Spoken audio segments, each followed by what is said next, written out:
అంటే తన ఆత్మ దేవునికి స్తోత్రం. హల్లెలూయా.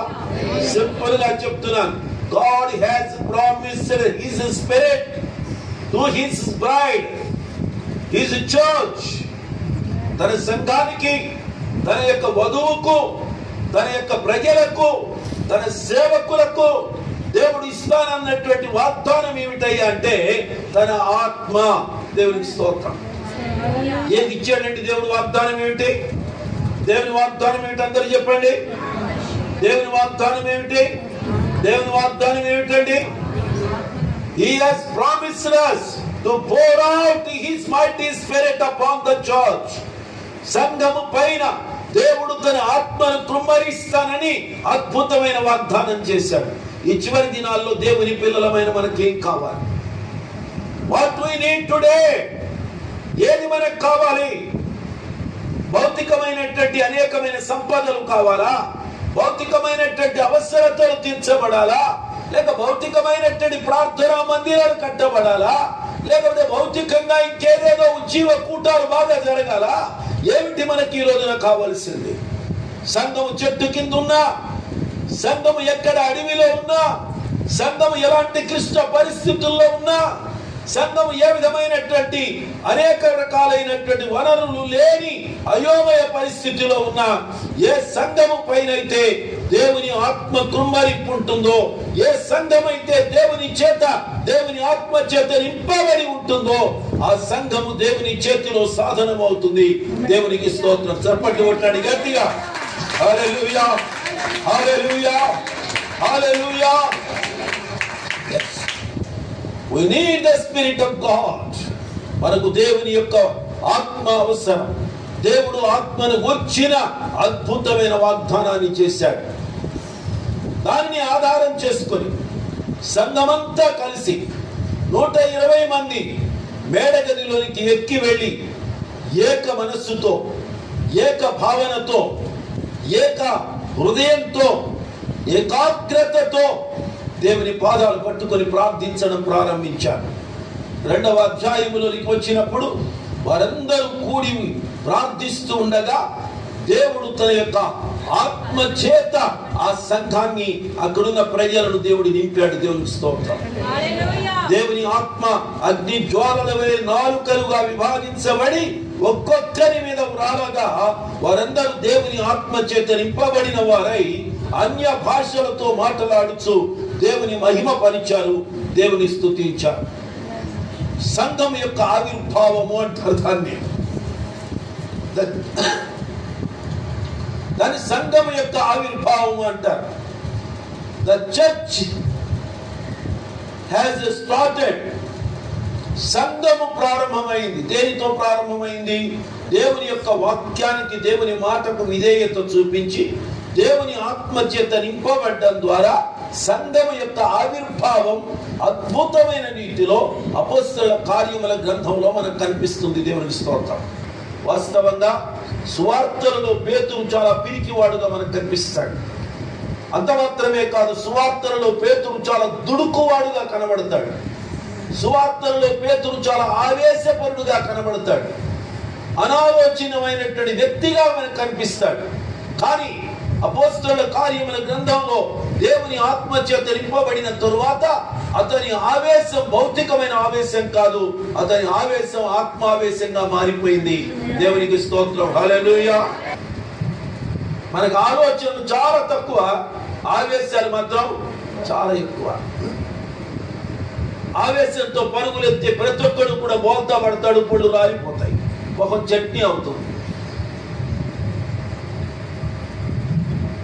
కానీ దేవుని యొక్క ఆత్మ నింపుదలతో, దైవాలోచనలతో, దేవుని యొక్క చిత్త ప్రకారంగా సాగిపోయే వ్యక్తుల యొక్క జీవితాలను దేవుడు తానుగా ప్రక్కన ఉంటాడు కనుక, ఆయన ఆత్మ ప్రక్కన ఉంటాడు కనుక, ఆయన ఆత్మ లోపల ఉంటాడు కనుక ఆత్మ పట్టుకొని నడిపిస్తాడు పడకుండా. దేవునికి స్తోత్రం.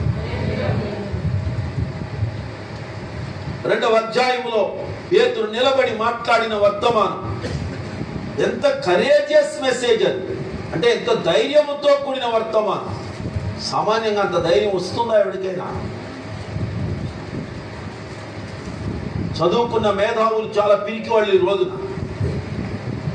చివరికి పోలీసు డిపార్ట్మెంట్ వాళ్ళు కూడా పోలీసు డ్రెస్సులు వేసుకుంటారు, కానీ పోలీసు వాడు కూడా పిరికి వాళ్ళే. వాళ్ళు చాలా పెద్ద పిరికి పొందరు. ఆత్మ బలం ఉన్నటువంటి వాడు తాను పురికొల్పబడుతూ ఇతరులను పురికొల్పుకుంటూ ముందుకు అడుగు వేస్తాడు. ఇది మనకు కావలసినటువంటి విషయం. ఇది మనందరి జీవితాలకు అవసరమైన విషయం కూడా.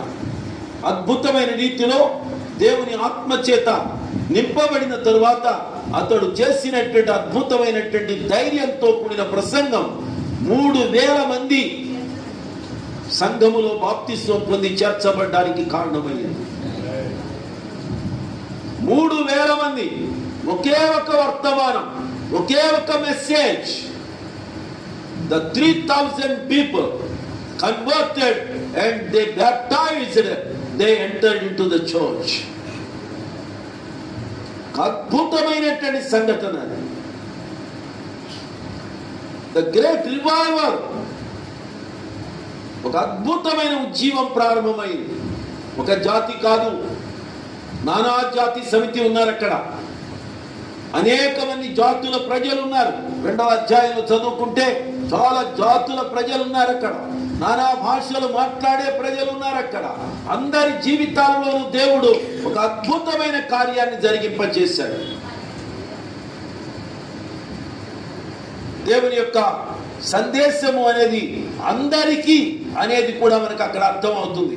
ఒక భాష వాళ్ళకు మాత్రమే కాదు, ఒక జాతికి మాత్రమే కాదు, అన్ని దేశాల వాళ్లకు, అన్ని జాతుల వాళ్లకు అది విశ్వవ్యాపితమైనది అనే సంగతిని దేవుడు చెప్పాడు.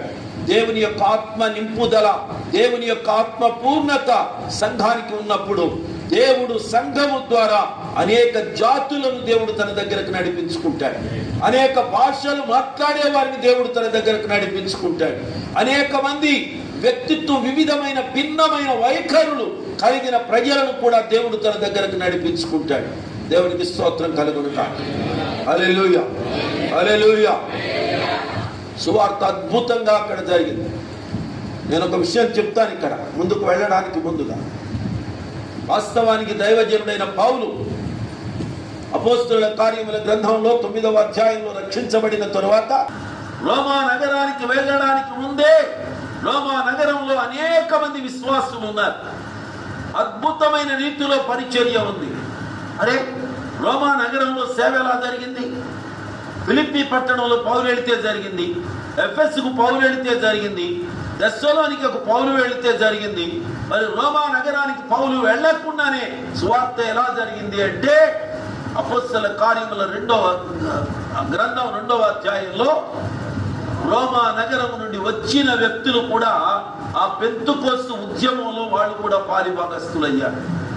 They filled with the Spirit of God and they took the gospel into the Rome and they began to pray in the city of the Rome. So the church started over there before Paul entered. పౌలు వెళ్ళడానికి ముందుగానే దేవుని యొక్క అద్భుతమైనటువంటి పరిచర్య జరిగి అక్కడ ఒక సంఘం యొక్క ఆవిర్భావం జరిగింది. దేవుని స్తోత్రం. దేవుని పిల్లలారా, పరిశుద్ధాత్మ దేవుడు తన పరిచర్యను తీసుకుని వెళ్లే తీరు చాలా అద్భుతంగా ఉంటుంది, చాలా ఘనంగా ఉంటుంది అనడానికి ఇదొక అద్భుతమైన నిదర్శనం. తోటి మానవుడికి సహాయం చేయడానికి నాకు ఒకటి పర్మిషన్ కావాలా? నాకు గవర్నమెంట్ పర్మిషన్ కావాలా? నాకు రోడ్డు మీద ఒకడు పడి ఉన్నాడు, గాయాలు ఉన్నాయి, వాడు చావబోతున్నాడు. అటువంటి వాడిని నేను వెళ్ళి ముట్టుకొని ఎత్తుకొని వాడి గాయాలు కడిగితే ఎవడు చేయమన్నాడు? ఎందుకు పట్టుకున్నావు? పోస్ట్ మార్టం లేకుండా అన్నాడు. గవర్నమెంట్ రావాలి, వీడియోగ్రాఫర్స్ రావాలి, వీడియోలు తీసుకోవాలి, పంచనామా జరగాలి. అదే తర్వాత కదా ఎవడైనా ముట్టుకుంటే ఏమి ముట్టుకోకుండా నువ్వు ముట్టుకున్నావు, ఏమి లేకుండా నేను ముట్టుకున్నావు కనుక నిన్ను తీసుకెళ్లి కటకటాలో దొరుకుతానన్నాడు. ఎంత బాగుంటుందండి? బాగుందా? బాగా ముట్టుకునే పంప తీసి మోసేస్తారు.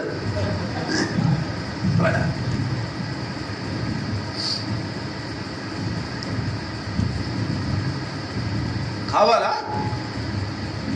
అవతల వాడికి ఆకలి వేసింది, వాడు ఆకలితో నకరకలాడుతున్నాడు, వాడికి ఏదో కొంచెం పెట్టే బాగుంటుంది. వాడికి దాహం వేసింది, దాహంతో నోరు పెడచగట్టుకొని వాడు అయోమయంగా ఉన్నాడు. వాడికి 4 చుక్కలు నీళ్లు పోసాను. ఎవడి పర్మిషన్ ఇచ్చాడయ్యా నీకు? ఎందుకు నీళ్లు పోసావు?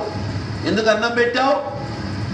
ఎందుకు వాడి మీద గుడ్డ కప్పావు అని నన్ను అడిగితే దాన్ని నేను ఏమన్నా చెప్పండి? కావాలి నాకు పర్మిషన్స్. మానవత్వం ఉన్నవాడికి, ప్రేమ ఉన్నవాడికి, సాటి మానవుడు క్షేమంగా ఉండాలని కోరుకునేవాడికి ఎవడి పర్మిషన్ కావాలి? ప్రేమ అనేది నాకు హెవెన్లీ గవర్నమెంట్ ఇచ్చిన పర్మిషన్. దేవుని స్తోత్రం. నీ రూల్స్ అండ్ రెగ్యులేషన్స్ నీకేమున్నాయో నాకు తెలియదు. ప్రేమించడం అనేది పరలోకపు గవర్నమెంట్ నాకు ఇచ్చిన అధికారం. సాటి మానవుడిని ఆదుకోమని చెప్పింది పరలోకపు గవర్నమెంట్ నాకు ఇచ్చిన అధికారం.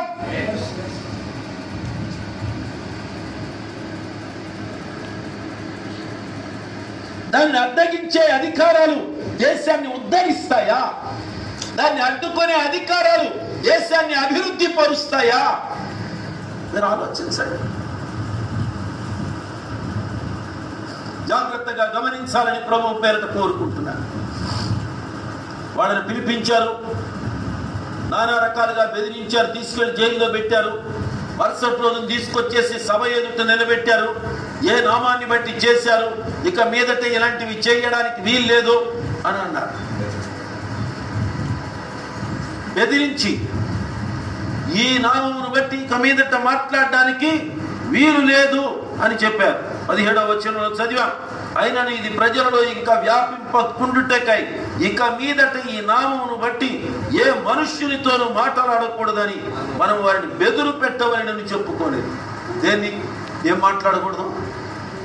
ఏం మాట్లాడకూడదు? ఈ నామమును బట్టి ఏ మనుష్యునితోనైనాను మాట్లాడకూడదు. ఎవరి గురించి మాట్లాడకూడదు? యేసును గురించి ఎవరితోనూ మాట్లాడకూడదు. మాట్లాడావా? ఇంతే సంగతులు సఫా. ఇంకేమైనా మాట్లాడు. వ్యభిచారాన్ని గురించి మాట్లాడుకో, తాగుడు గురించి మాట్లాడుకో, జూదాని గురించి మాట్లాడుకో, సమాజంలో జరుగుతున్న దేని గురించైనా మాట్లాడుకో. There is no objection. Social మీడియాలో చెత్త చెదారం అన్నీ ఉన్నాయి, వ్యభిచారం అంతా ఉంది దీంట్లో, మోసాలన్నీ ఉన్నాయి దీంట్లో, తప్పుడు వ్యవహారాలన్నీ ఉన్నాయి దీంట్లో, దాగుడు మూతలన్నీ ఉన్నాయి దీంట్లో, పండుగలు పబ్బాల పేరుతో ఈరోజున సమాజంలో నానా రకాలైనటువంటి అశ్లీలమైన అసహ్యమైన కార్యాలన్నీ జరుగుతున్నాయి సమాజంలో. Nobody is objecting that. ఎవరు దాన్ని ఆటంకపరచడం లేదు, ఎవరు దానికి అభ్యంతర పట్టడం లేదు, ఎవరు దానికి ఏ విధమైనటువంటి రీతిలో కూడా ఇది మంచిది కాదండి అని చెప్పడం లేదు. తాను వారిని చూచి దేవుని మాట వినుట కంటే నీ మాట వినుట దేవుని దృష్టికి న్యాయమా? మీరే చెప్పండి. మేము కన్న వాటిని విన్న వాటిని గురించి మేము చెప్పక ఉండలేమని వారికి ఉత్తరం ఇచ్చేరి. ప్రైజ్ ది లార్డ్, హల్లెలూయా.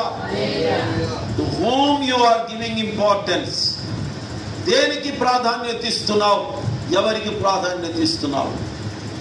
అధికారులను గౌరవించాలి నిజమే, కానీ అధికారులు దేవుని మాటను ధిక్కరిస్తే మనము అధికారులను కాదు దేవునిని ధిక్కరించడానికి వీల్లేదు. దేవుని మాటకు మాత్రమే లోబడాలి. దేవునికి స్తోత్రం కలుగునుగాక. ప్రధానమంత్రి దేవుని మాటను ధిక్కరిస్తే మన ప్రధానమంత్రి మాటకే కాదు లోబడి ఉండాల్సింది. ముఖ్యమంత్రి దేవుని మాటను ధిక్కరిస్తే ముఖ్యమంత్రి చెప్పు చేతుల్లో కాదు మనం బ్రతకాల్సింది. వీళ్ళందరి పైన మనకొక గొప్ప అధికారి ఉన్నాడు. దేవునికి స్తోత్రం. ఈ దేశానికి మనకు ప్రధానమంత్రి ముఖ్యమైన అధికారి, ఈ రాష్ట్రానికి ముఖ్యమంత్రి ఒక ముఖ్యమైన అధికారి.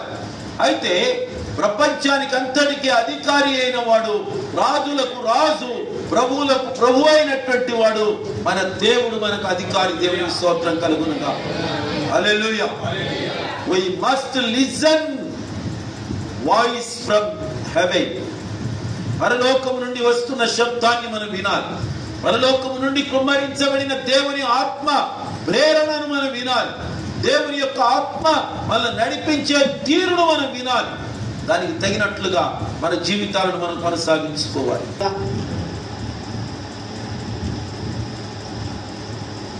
పరితెగించిన సమాజం ఇవాళ దేవుణ్ణి లెక్క చేయడం లేదు. నిజమే, మనం దేవుణ్ణి లెక్క చేయని సమాజంలో బ్రతుకుతున్నాం. దేవుడంటే భయము లేని నాయకుల మధ్య మన జీవితాలను కొనసాగిస్తున్నాం.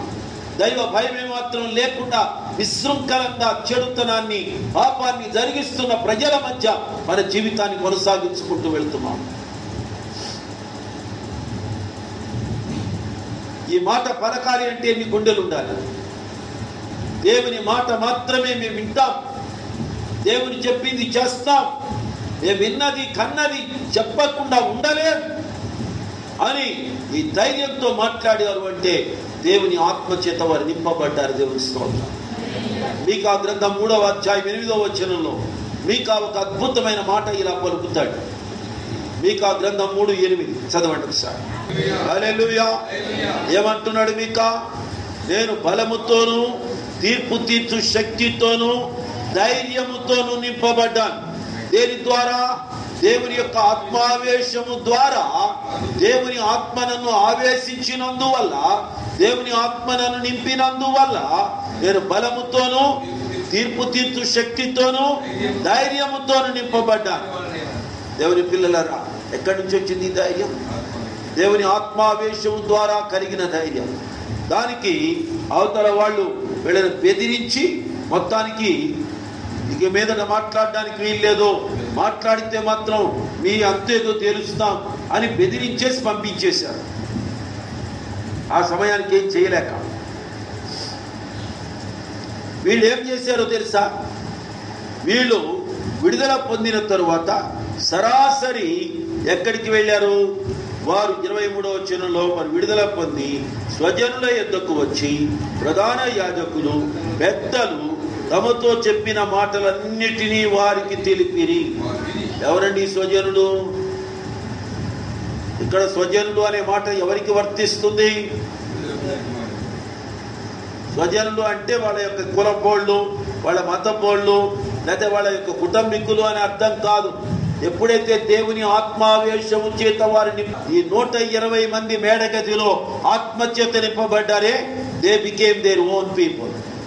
వాళ్ళు స్వజనులు. దేవునికి స్తోత్రం కలుగునుగాక. ఆత్మ లేని వాడు మన స్వజనుడు కాడు. ఆత్మచేత నింపబడిన వాళ్ళందరూ మన స్వజనులు. దేవుని యొక్క ఆత్మకు విధేయత చూపిస్తూ యేసు రక్తము చేత కడగబడి విమోచించబడి నూతనముగా జన్మించిన ప్రజలు ఎవరైతే ఉన్నారో వారి మన స్వజనులు. దేవునికి స్తోత్రం కలుగునుగాక. హల్లెలూయా, హల్లెలూయా. యేసు స్వయంగా చెప్పాడు ఒక రోజున, మీ అమ్మ మీ సోదరులు నేను చూడడం కోసం అక్కడ నిలబడ్డారు అంటే ఆయన అన్నాడు, ఎవరు నా తల్లి, ఎవరు నా సహోదరి, దేవుని యొక్క మాట విని దాని ప్రకారముగా చేయువారే నా తల్లియు నా సహోదరులు అన్నాడు. దేవుని స్తోత్రం. రిలేషన్షిప్స్ ఎలా ఉండాలో దేవుని వాక్యం చెప్తుంది. ఎవరితో బంధాలు ఉండాలో, ఎవరితో బాంధవ్యాలు ఉండాలో, ఎవరితో సత్సంబంధాలు నెలకొల్పుకోవాలో, ఎవరితో కలిసి జీవితాన్ని కొనసాగిస్తే జీవితం బాగుంటుందో పరిశుద్ధ గ్రంథమైన బైబిల్ చెప్తుంది. దేవుని స్తోత్రం. దేవుని యొక్క చిత్త ప్రకారం ప్రజలను పాలించడానికి సింహాసనాల మీద కూర్చోవాలి. కానీ ఇక్కడ సింహాసనం మీద కూర్చున్నది ఎవరో తెలుసా? ఏ రోజు పొంతి పిలాతు కూర్చున్నారు సింహాసనం మీద, యేసుకు విరోధంగా కార్యాలు చేయడానికి, యేసు యొక్క పనిని ఆటంకపరచడానికి, దేవుని యొక్క పనికి అవరోధం కలిగించడానికి, దేవుని పనిని చిన్నాభిన్నాలుగా చేయడానికి, దేవుని యొక్క వాక్యము వ్యాపించకుండా ఉండడానికి, ప్రజలు రక్షించబడకుండా ఉండడానికి జరుగుతున్న కుట్ర. చివరి దినాల్లో ఉన్నాం మనం అందరం. ఎవ్రీవేర్ ఇన్ ద వరల్డ్, ప్రపంచంలోని ప్రతి ప్రాంతంలో సువార్తకు వ్యతిరేకమైన కార్యకలాపాలు జరుగుతున్నాయి. సువార్తకు వ్యతిరేకమైన చట్టాలు బయటకు. ఏం చూస్తున్నారు వీళ్ళు? ఏం చూస్తున్నారు? ఏ రోజు యొక్క చెయ్యి ఎక్కడ కనబడుతుంది? పొంతి పిలాతు చెయ్యి కనబడుతుంది. ప్రధాన యాజకుడైన అన్న కయపాల చేతులు కనబడుతున్నాయి. అధికారుల చేతులు కనబడుతున్నాయి. వారి చేతుల్లో ఉండే దండాలు కనబడుతున్నాయి. వారి చేతుల్లో ఉండేటువంటి అనేకమైనటువంటి రాజా దండములు వాళ్ళ చేతుల్లో కనిపిస్తున్నాయి. But they were not seeing all these rods. ఈ రాడ్లేవి చూడడం లేదు వాళ్ళు, ఈ కర్రలు చూడడం లేదు, ఈ చేతులు చూడడం లేదు.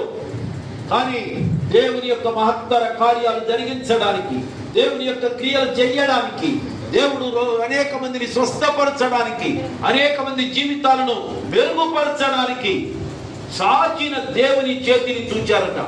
నేను ఒకటే చెప్తున్నా, దేవుని సేవకులారా, విశ్వాసులారా, దేవుని యొక్క ఆత్మ చేత నింపబడి దేవుని చేతిని మీరు చూచుదురుగాక. దేవుని యొక్క హస్తము మీకు కనబడునుగాక. దేవుని యొక్క సహాయపు హస్తం, దేవుని యొక్క helping hand. If you see the helping hand of God, automatically you will get a wonderful courage. దేవుని యొక్క ఆపన్న హస్తాన్ని నువ్వు చూస్తే నీ జీవితంలోనికి వచ్చే ధైర్యం, నీ బ్రతుకులోనికి వచ్చేటువంటి ఆదరణ, నీ జీవితంలోనికి వచ్చే ఆనందం చాలా అద్భుతంగా ఉంటుంది. దేవుడికి స్తోత్రం. గుండె ధైర్యం సరిపోతుందా? అక్కడ వరకు ఎందుకండి? మీ ఎమ్మెల్యే దగ్గర ఉందంటారా ధైర్యం?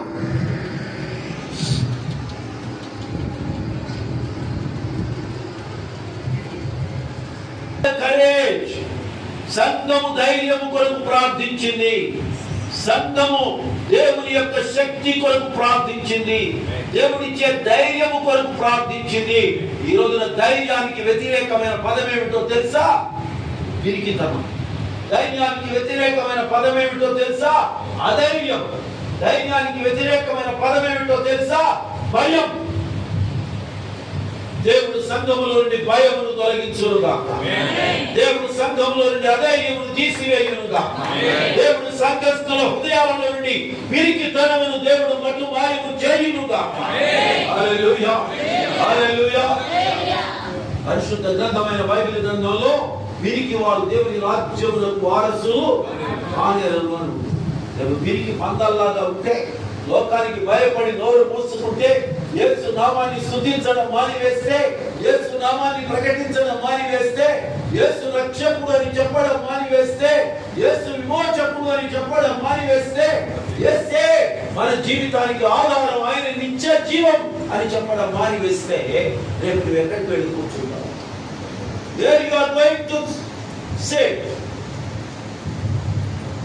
ఎవరో చెప్పకపోతే, నీ ఐడెంటిఫికేషన్ చెప్పకపోతే నీకు ఎలా ఉంటుంది?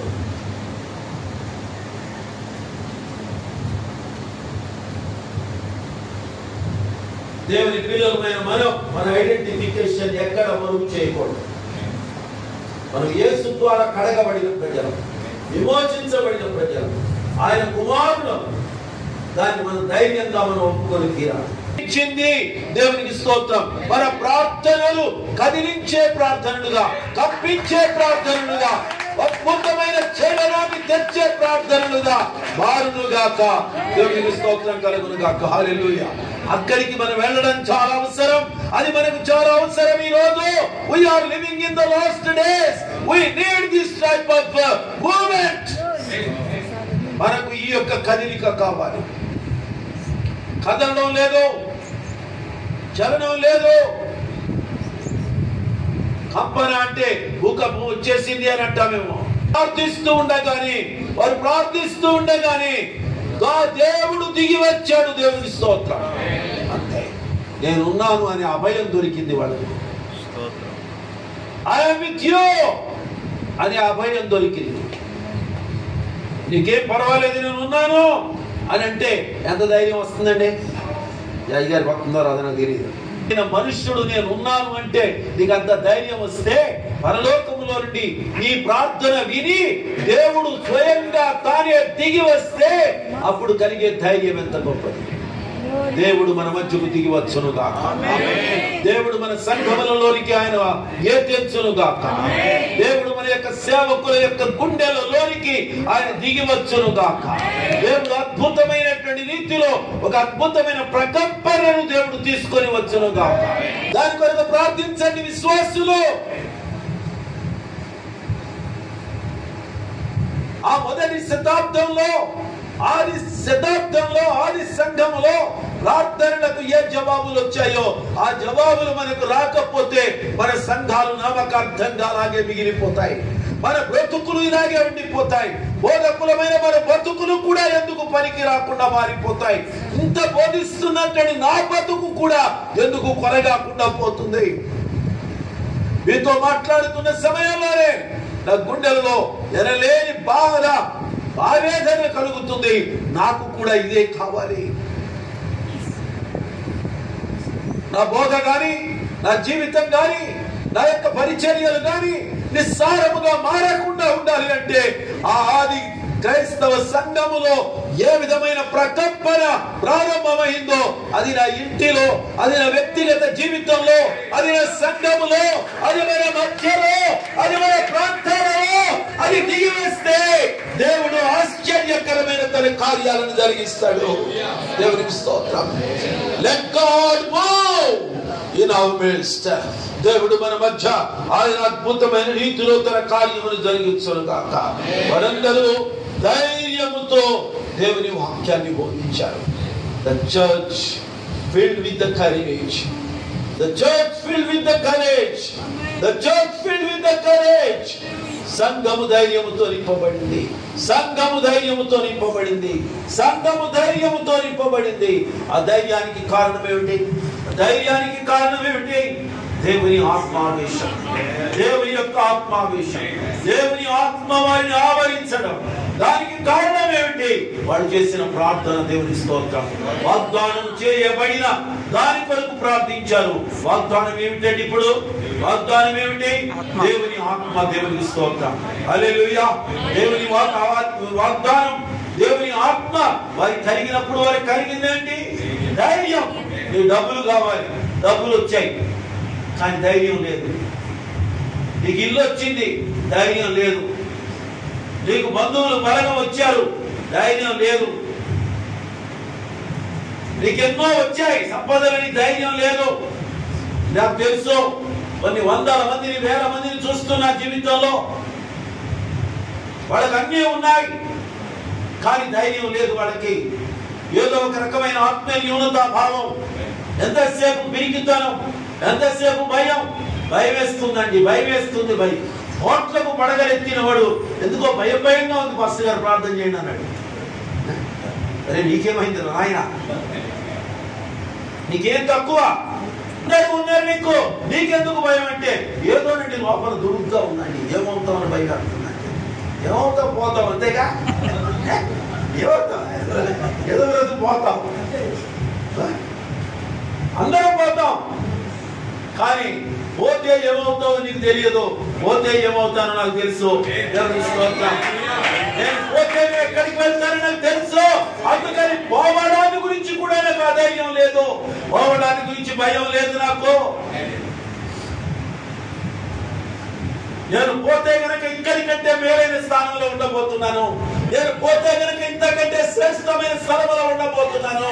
నేను పోతే గనక నేను ఎక్కడ ఏ విధమైన బాధరబందీ లేని ప్రశాంతమైన రాజ్యంలో, స్వార్థ ప్రియుల మధ్య కాదు, స్వార్థము లేని ప్రేమపైన దేవుని రాజ్యంలో ఉండబోతున్నా. ఆ ధైర్యం నాకుంది. నాకెందుకు భయం? చర్చికి ఏం కావాలి ఈరోజు? దేవుని ఆత్మ నింపుదల కావాలి. చర్చికి ఏం కావాలి ఈరోజు? ధైర్యం కావాలి ఈరోజు. అది ఆది క్రైస్తవ సంఘము యొక్క ప్రార్థనలను ఆలకించిన దేవుడు ఆ సంఘములోని ప్రార్థన యొక్క ప్రభావంతో దేవుడు అద్భుతమైన రీతిలో తన కార్యాన్ని జరిగించి చూపించాడు. దేవుని స్తోత్రం. అలా మారదామంటారా? ఆది క్రైస్తవ సంఘములాగా మనం కూడా మారాలి అనే ఆశయమని అనిపిస్తుందా? ఆ సంఘములో కలిగినదే నాకు కూడా కావాలి అని మీకు ఏమైనా కోరిక పుడుతుందా? ఆ సంఘములోని ప్రార్థనలే మన సంఘములను ఆవరించునుగాక అని మీకు ఏమైనా అనిపిస్తుందా? ఆ సంఘములకు కలిగిన ధైర్యమే మనకు కూడా కావాలి అని మీకు అనిపిస్తుందా? రెండు చేతులు పైకెత్తి గట్టిగా స్తోత్రం చెప్పండి. కొద్దిసేపు